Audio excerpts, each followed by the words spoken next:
हमारा धाम में एक सवाल था गौतम भाई का कि भैया मैंने अपने जीवन में, मुझे नहीं पता कि पिछले जन्म में मैंने क्या कर्म करे हैं, मगर मैंने इस जन्म में किसी का बुरा नहीं करा। मैंने एक चींटी तक नहीं मारी, मैंने कोई पशु हत्या नहीं करी, मैंने कभी कोई बांस मदिरा का सेवन नहीं करा, मगर मेरे पर कष्ट क्यों? मेरे और भी भाई हैं, चाचा ताऊ के लड़के हैं, वे परिवार तो बड़े सुखी हैं, मैं सुखी क्यों नहीं हूँ? ऐसे क्या मुझसे गलती हुई है? आप मेरा मार्गदर्शन करो। तो हमने गौतम को क्या बताया कि गौतम, आपके पिछले जन्मों के कर्म हैं जो आपको भोगने पड़ रहे हैं। अगर आपके शीश पर अगर कोई प्रेत आ रहा है और आप सोच रहे हो कि धाम में जाके हम जल्दी जल्दी ठीक हो जाए, 1 हवन में, 2 हवन में, 10 हवन में, और हम ठीक हो जाए, नहीं, ऐसा कभी नहीं होता। सबसे पहले हमें अपने पापों को धोना है। जब हम जीवित हैं, हमें ये पता है कि हमने भी कोई गुनाह नहीं करा, फिर भी हमें उसकी सज़ा मिल रही है। मैंने तो आज तक एक चींटी भी नहीं मारी, मैंने कोई गौ हत्या नहीं करी, तो ये पाप से हम कैसे मुक्त हुए? तो गौतम का सवाल ये था कि हमें इस पाप से मुक्ति कैसे मिले। तो मैं क्या कहता हूँ, सबसे आसान तरीका भगवान का नाम जप, भगवान की सेवा। और सेवा कैसी? ये नहीं सुबह शाम भजन कीर्तन करो तो सेवा हो गई, या हमने कोई दान कर दिया तो सेवा हो गई, ऐसी सेवा नहीं। सेवा मन से करी जाती है, भाव से। आप पिछले जन्म में आपने जो किसी का बुरा करा हो या किसी पे अत्याचार करा हो, तो उसकी सजा आपको झेलनी पड़ रही है। इस जन्म में हम शिव काल का धाम में हैं, तो हम इस जन्म के अंदर अपना पाप धो सकते हैं, हम अपना तंत्र कटवा सकते हैं बहुत आसान तरीके से। हमें सुबह उठ के सबसे पहले अपने घर को स्वस्थ करना है, साफ करना है, गंगा जल छिड़कना है, और आपको भक्ति करनी है, ज्योत पुजरित करनी है, जैसे जैसे मैंने बताया है।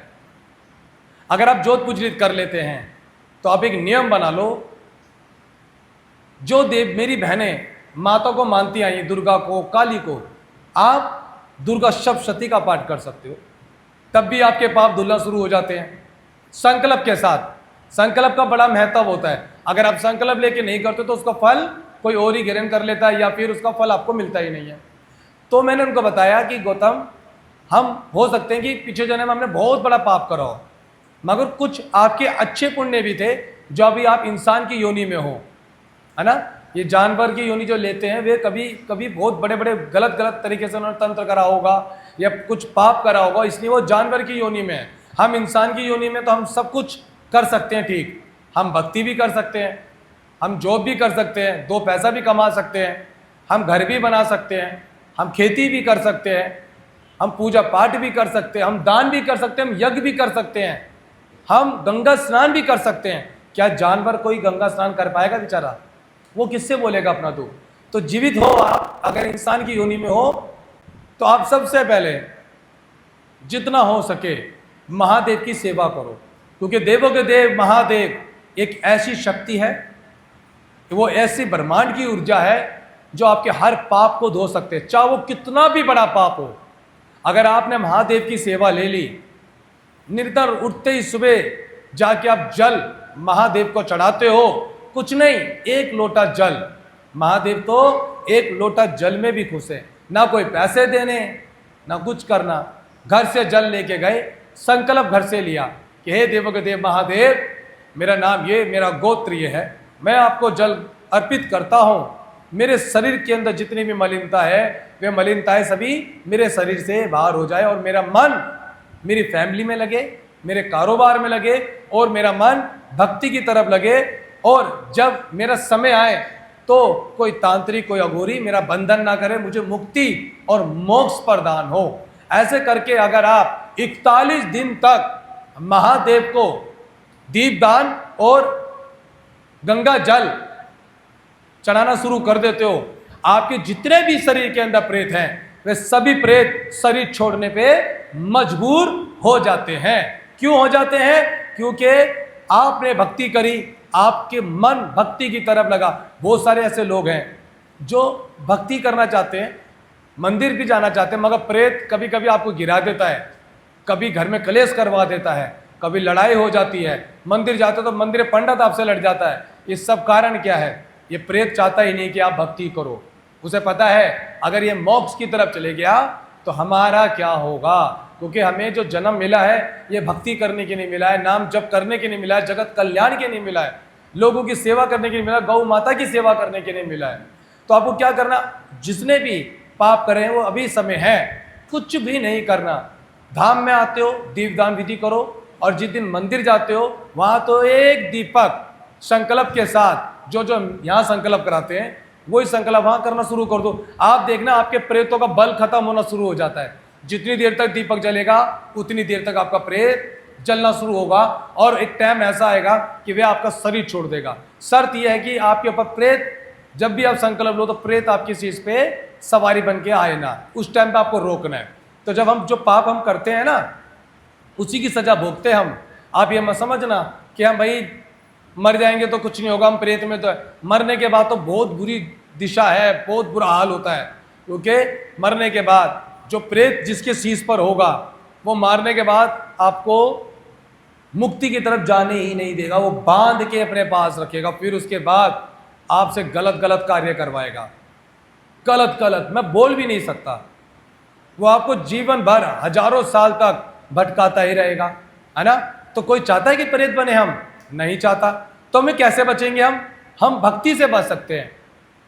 साधु संत की सेवा करने से बच करेंगे ना हम साधु संत की सेवा, हम तब भी प्रेत से मुक्त हो जाते हैं। गुरु के कहने पे हम चलते हैं ना, हम तब भी प्रेत से मुक्त हो सकते हैं, है ना। आप देखो मैं हजारों लोगों को देखता हूं, क्या मुझको मलिनता नहीं लगती है ना। मगर मेरा रोज का यज्ञ होता है, पूरे दिन में यज्ञ करता हूं, किसकी नहीं करता हूं, है ना, आप सभी की नहीं करता हूं। रीजन ये है कि हमें अपने तो पाप धोने आप लोगों के भी पाप धोने हैं। बात समझ रहे हो? परमात्मा ने मुझे चुना आपकी सेवा के लिए, तो मैं कार्य कर पा रहा हूं। आप भी कर सकते हो, इसमें कोई अलग नहीं है। मेरे भी 2 हाथ है 2 पैर है, आपके भी 2 हाथ 2 पैर, आप भी एक पुण्य आत्मा हो। आपको सिर्फ इतना करना है, जैसे जैसे मैं भक्ति बता रहा हूं वैसे वैसी भक्ति करना शुरू कर दो। आप ना प्रेतों पे विजय प्राप्त कर दो, जो कहोगे मैं वो करने को तैयार हूं। है ना, हम प्रेत पे विजय प्राप्त कर सकते हैं। मैंने पता नहीं, मेरी तो कोई औकात नहीं है कि मैं किसी को ठीक कर सकूं। मैं कभी किसी को ठीक नहीं कर सकता, मैं तो सिर्फ जरिया हूं, मैं अरदास लगा सकता हूं। हमारे शिवकाल का धाम से हजारों लोग ठीक हुए हैं। 50-50 साल पुरानी क्रिया, 30-30 साल पुरानी क्रिया, और इतने बड़े बड़े धामों से मैं नाम भी नहीं ले सकता, वहां से लोग आके हमारे पास संकट कटवा रहे हैं, है ना, वो यहां से ठीक हो रहे हैं।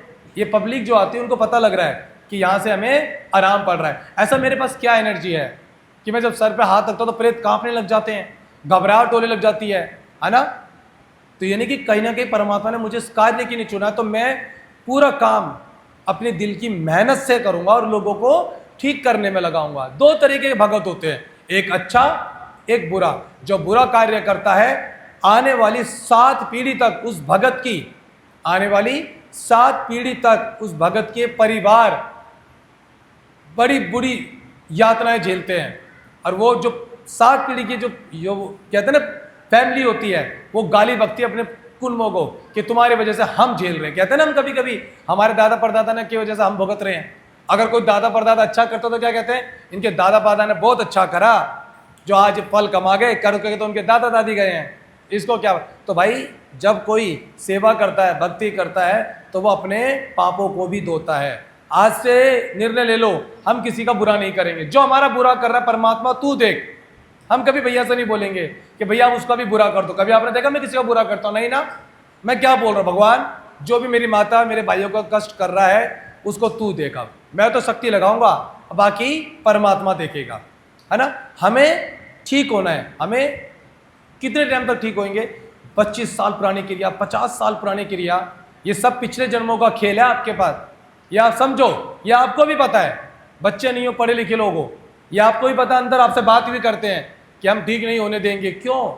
रीजन यही कि आपके तांत्रिक एक्टिव है, आप पे क्रिया करने वाले एक्टिव हैं। कैसे बचोगे? भगवान की भक्ति करने से, है ना। जब पिशाच को मुक्ति मिल सकती है महादेव की सिमरन, उनकी सेवा करने से। आप तो इंसान हो, इंसान हो भी, अभी जब तक आप जिंदा हो यज्ञ कर सकते हो, दान कर सकते हो, जप कर सकते हो। मरने के बाद आप कुछ नहीं कर सकते। तो ये शरीर है ना, कोशिश करो महादेव की सेवा में लग जाओ, है ना। कौन कौन सेवा करना चाहता है महादेव की? जयकारा लगा दो महादेव का, हर हर हर हर हर हर। आशा करता हूं आपको समझ आ गया होगा, है ना।